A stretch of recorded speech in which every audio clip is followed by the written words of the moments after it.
sur le devenir politico-doctrinal du monde musulman, et bien sûr animé de sens idéologique qui exprime ses engagements, que ce soit sur le plan théorico-philosophique ou bien politico-religieux, une nouvelle conception peut-être sur l'islam et sur l'empire musulman. D'autant plus que ce dernier est porteur d'un projet qui s'inscrit dans la réhabilitation de l'empire musulman, un projet qui n'a pas réalisé, le Pakistan qui a changé quand même de conception juste par la suite, qui est le communisme Tanger et Jakarta. Il est tout à fait clair de rappeler la contextualité et la conceptualisation raisonnablement étendue sur des paradigmes d'analyse historique, anthropologique, culturelle et bien sûr philosophique. Le concept de la colonisabilité a engendré des réactions de différents types par les détracteurs qui ont interprété le concept à leur manière.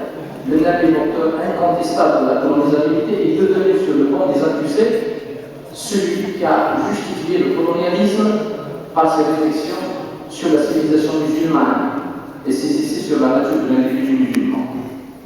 Le colonialisme fatalité historique pour aptitude d'esprit, une question très intéressante que le Nabi a essayé justement de répondre par la mise en place de ce concept qui porte en lui-même les préjudices.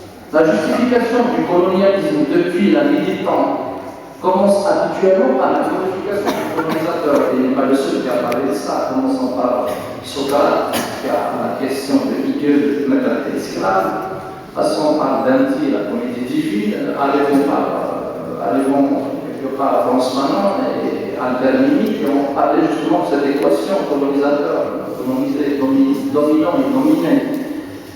Du colonialisme